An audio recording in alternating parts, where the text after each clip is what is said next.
Good morning, everyone. It's Tuesday. Finally, we just escaped the storm, but today that is not really important. I wanted to just tell you guys about Nancy Pelosi's trade. Thank you, Tommy, for reminding me. He's in our Discord. One of the things that Nancy Pelosi just recently purchased was Alliance Bernstein. She did take some call positions on Google. Those were, she had taken an assignment.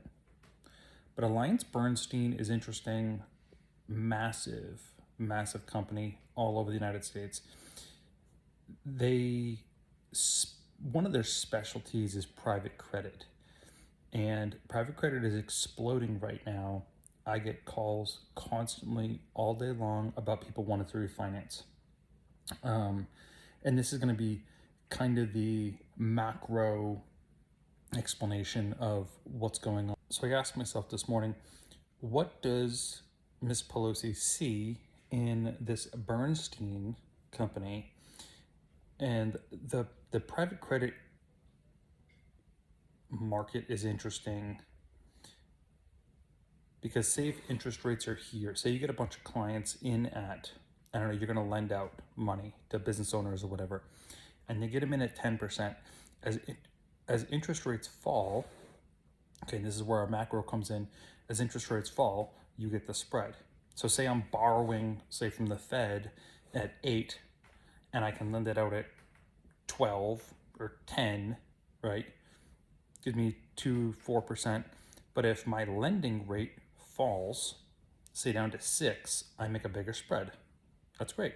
Massive margin, right? If I go down to 6, but I have clients locked in at 12, and I was in at, say, 8, I just made a very nice return.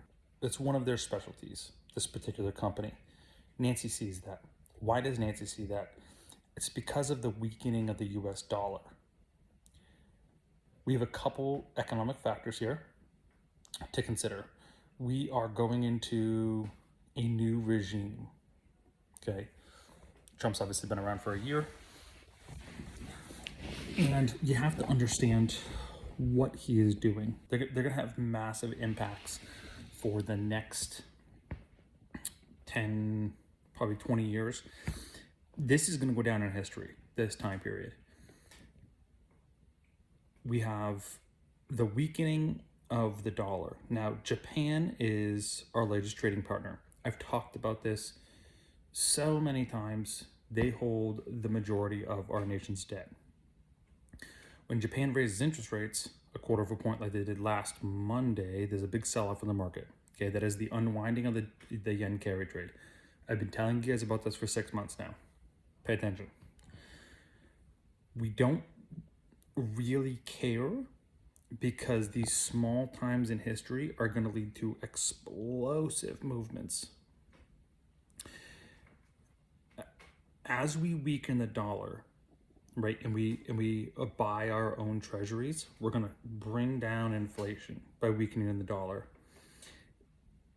What's interesting about that is if you're pairing currencies, which is why the yen carry trade sell-off thing, if you're pairing currencies, dollar becomes less valuable outside of the United States. So if you were, say if you're traveling to Europe, next year, you have your trip planned, it's going to cost you more to travel to Europe because the dollar is not going to be as valuable. However, as far as like lending is concerned, you're going to make a ton of money lending. If you're using margin, you're going to make even more money using margin. It's a economy stimulator. How else does this work? Well, part of the reason why the entire world buys our debt is because it's like it's a tier 1 asset, okay? In the International Bank of Settlements, it has a great proven track record, and it's relatively, the interest rate's it's a decent amount. As we bring that down, it's going to become less attractive. how this works for import-export in the macro, micro environment is the United States imports quite a bit, okay? Trump wants to be an exporter. He doesn't necessarily want to be importing stuff from China. We will, we have to, but really all these other countries around the world, they make all their money from exports. They don't sell debt like the United States does. Trump wants to be an exporter, okay? Not a problem. But it has to be, there has to be a currency exchange. You can't be an exporter if your costs of your currency is super high. So you have to bring that down. Is it going to be slightly inflationary? Yes, probably 5-7 years out, it'll be inflationary. But for the time being, this is what I want you to look at, because Nancy knows this. So you're going to have, and she's playing I'm going to call it short the interest game, okay? What is Trump thinking as far as exports? The global economy is betting on AI. We have shortages of, I'm going to say, fertility globally. Okay, we are not growing. Humans aren't growing. Okay, we're just not. At least in the areas where they want you to grow, where the science and the tech is like really heavy, we need to be moving the needle further. And what I mean is, like, you need people that are people or robots, we're going to get into that, that are contributing to GDP, not taking away from GDP. Okay, so you have to be net positive, not net negative. That leads me into my next thing. Where are we going to get that? The entire world is going to be looking for AI, tech. They can be looking for anything to increase GDP, prop up the balance sheets indefinitely, because humans just aren't having kids.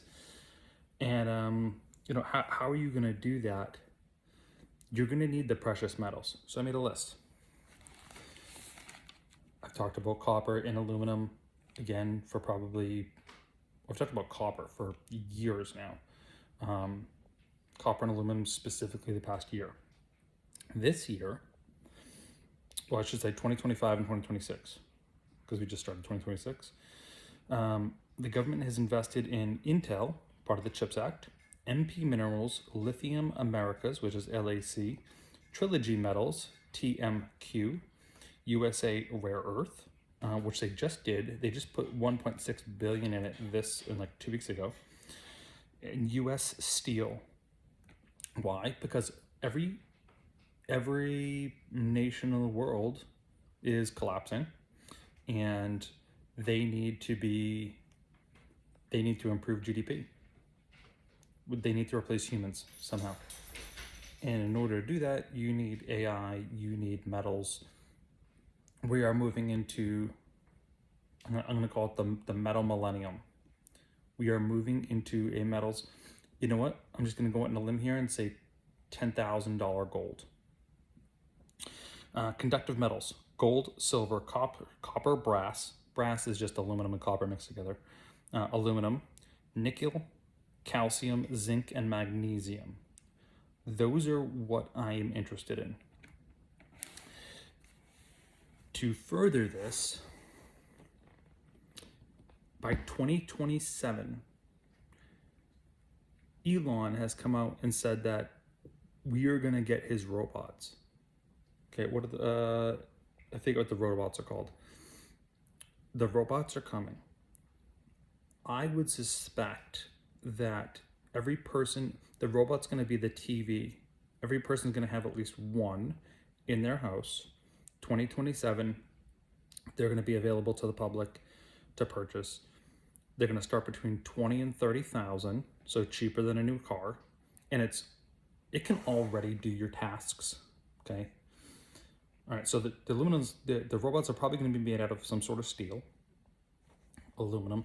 every conductive metal I just mentioned: gold, silver, copper, brass, aluminum, nickel, calcium, zinc, magnesium. Okay, what are we missing from that? Again, I've told you guys for months now, you're missing cobalt. Okay, what do you?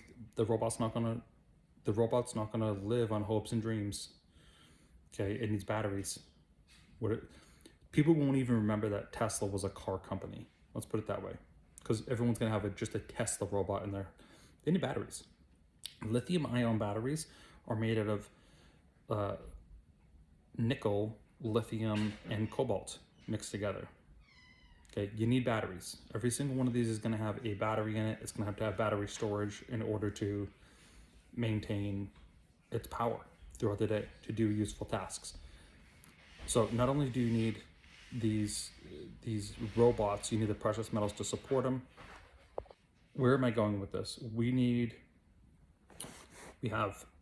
It's really a supply side economics.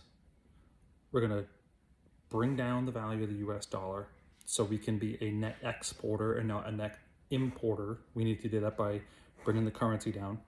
What are we going to exporting? Metals. Metals. And how's the government going to benefit from it? Well, they just took a stake, and I just listed off 1, 2, 3, 4, 5, 6 different metal companies. Intel's not a metal company, it's a GPU company. We're just going to export everything. We're going to become a net exporter again, like, the 1930s. We're going to be exporting precious metals, GPUs, these Tesla robots, and we're going to make a fortune. And we're going to have a really low US dollar in order to do so in comparison to our competitors.